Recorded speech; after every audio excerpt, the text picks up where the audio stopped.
Alam nyo ba, kahit ako, chef, nagki-crave din ako ng fast food minsan. Kaya today, we will try to recreate very popular fast food dishes. Ito siya, sopas, macaroni soup, and of course, garlic pepper beef. It is so simple. We will have, una, oil. Dapat may oil kasi may gisa-gisa tayo eh. Yan. Oil. Sisimulan ko magigisa ako ng aking bawang and sibuyas. And ito, ang very distinct ng ating paboritong fast food macaroni soup or sopas is medyo malapot-lapot siya, no? Very rich and very creamy. Kaya dadagdagan natin ng butter. Nagigets nyo ba kung saan fast food to? Sabihin nyo nga, comment down below. Yan, kung saan ba may sopas na nag-crave ka ng sopas, madali mo siyang mo-order. And ito, gigisa lang natin yung ating sibuyas, bawang, with a little oil. Ito, butter or margarine. And pag natunaw na yung ating butter at medyo mabango na yung ating kusina, we will add harina, flour. So, parang roux yung ginagawa natin, no? So, para siyang gravy style, no? Gravy technique yung ginagawa natin. And I'm also using ito, diced chicken, small pieces of chicken. Chicken breast lang to. And dadagdag ko na siya dito yung aking chicken. Salt. Not too much. Salt, no? Para may lasa.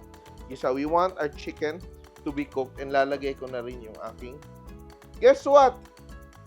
Carrots. Parang daming carrots ito. Ganun ba kadaming carrots? Medyo tipid tong recipe na to kasi wala siya masyadong sahog, ha. Very simple to do for a very quick sopas na pwede mong pang-ulam, pang-merienda. Some people like their macaroni na bagong luto, kakain agad. Pero may iba, gusto talaga yung maya-maya nakakainin pag medyo lumobo na yung ating pasta, di ba? Very Pinoy. Ito, wala siyang repolyo, wala siyang hotdog, no? Very simple. Kung may chicken pa natira eh. Yan. I will add my water. Tubig lang to. Pero, of course, pag tubig lang, kulang sa lasa. Kaya dagdagan natin ng ating chicken bouillon, chicken cube. Maggi Magic Chicken Cube. Crush natin. Yan. Para dagdag ni Namnam. And now, we will also add our macaroni noodles. So, ito siya. We are using 1 cup of macaroni noodles. Then, ating tubig, ating liquid, nasa mga 6 cups, no? Lumalapot na siya. And nag-yellow siya ng konti because of our carrots, di ba? May orangey tone yung ating carrots. And now, dadagdag ko na rin yung aking, guess what this is? Corn. Whole corn kernel. Napakasimple lang. So, and while this is going to boil, tatakpan ko siya. Let this cook. Sisimulan na natin yung ating side dish. Ano ba yung side dish? Yung sabaw ba? Yung sopas? Or yung meat? Ito siya. Siding ng ating ulam at kanin. Ligpit muna tayo.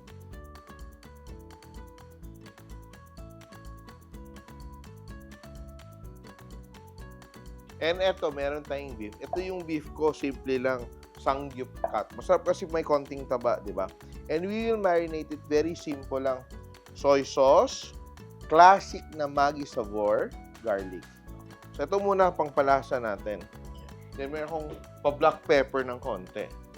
And to make it tender, I'm just adding a bit of baking soda. Baking soda. Ito, sugar, konting sugar. Palagyan ko ng konting sugar. Yan. Water to keep it juicy. Tingnan mo, wagag siya because of the water. And cornstarch. I'm just using 1 tablespoon of cornstarch, no? Para ma-absorb ng ating beef itong masarap na timpla natin. Plus, of course, we will also add a bit of tenderness with the use of baking soda. So, tatabi natin yan. But before I cook this, gagawin ko yung gravy. Heat up our pan. Melt our butter or margarine. Or kung wala, pwede namang oil. Di ba? Oil lang. And we will make a roux. There's a bit of like a sauce gravy thing going on. So, parang siyang very peppery na beef steak na with gravy. Parang roast beef. Ewan ko paano ko siya i-describe. Pero it's very nice. We are adding here our stock. So, ito, pareho lang tong base natin, chicken stock. Or you can use beef stock. Mix and cook to the right consistency. Dapat walang buo-buo. A little bit more. And now we will add our, ito, for the garlic flavor, garlic powder. Hindi na tayo maglalagay ng fresh garlic. Just the garlic powder. And a bit of Maggi Sabor. No? To give it color and additional linamnam. Black pepper if you want. Or if you don't want black pepper, huwag niyong lagyan. But I will just add a little black pepper. And my gravy is done. And itatabi ko na siya for my plating. For our plating later on, and you want to add to your rice, pwede din. And now, before I cook my beef, mag-check muna ako sa aking, eto, masarap na, look at that, no? Almost na yung ating macaroni. Medyo lumalapot na siya. But as the macaroni cooks, mas lalapot pa ito ng konti. Now, let's cook our beef. Oil. Very simple recipe, di ba? You can do this ahead of time. It's going to be so delicious. Wala masyadong arte. Wala masyadong sahog. And because of the cornstarch dito sa ating beef, hindi siya magtutubig, no? Hindi siya magiging soupy. It won't stew, no? So, very hot yung ating oil. Toss, no? Let it sear muna, no? And we will have very nice, very garlicky na beef na tender, pero still very, parang may juiciness talaga siya because medyo fatty yung ating beef, but tender because of our baking soda. Ang bago, I'm excited, ha? Yan. Woo! Napakabilis lang, oh. Look at that, oh. Eto, pag hindi mo siya nilagyan ng cornstarch ng konti, magtutubig to, no? Magiging saucy siya. But because we added the cornstarch, the moisture of the beef is absorbed and now it fries. Pwede mo pang gawing tostado to at napakasarap. Yan. Woo! Yan, oh. Tingnan nyo, kahit sabay-sabay yung luto natin, hindi tayo natatakot maubusan ng gas dahil island gas yung gamit natin. Siguradong eksakto sa timbang. And ito, my pepper beef is done. Bilis lang, no? Ang bango niya. Promise, ang bango niya. Ito siya. Diba, we remove the oil. Di natin isasama yung ating oil. And ito, we're almost done. Ito, kulang ko na lang dito yung aking asin. But I will show you. Ito, wala palang gatas, walang evap, walang cream. Konting salt lang to. Look at that, oh. Yun lang. Tipid na recipe. Mix natin. And now, I'm ready to plate. You can add white pepper or black pepper kung gusto nyo. But today, gusto kong medyo kahuig talaga. Ako, black pepper. So, anong sagot nyo? Mag-comment din kayo kung meron pa kayong mga restaurants na gusto nyong gayahin natin yung mga recipes. Yan. Ang mali dito, masyadong pino yung pagka-chop ng carrots. But otherwise, it looks perfect. Yan o! Very easy to follow. And our gravy. Our garlic sauce. Not too much, di ba? Ganun lang naman yun. Medyo, diba? Konting landi lang. Konting moisture. And if you still haven't subscribed to the Chef Tatong YouTube channel, subscribe na kayo. And to finish, meron tayong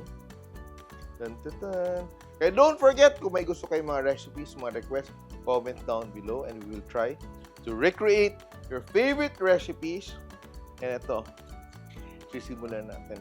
Papasaba, creamy, pero walang milk. Di ba sobrang tipid?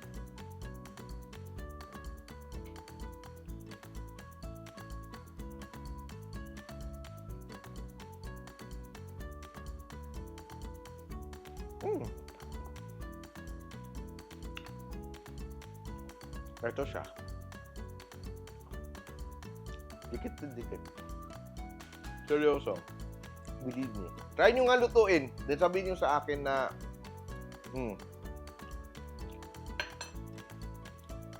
it is like the original.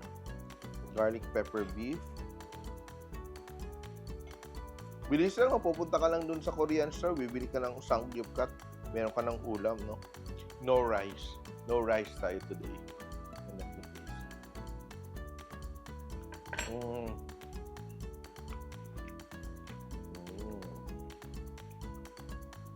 Pwede.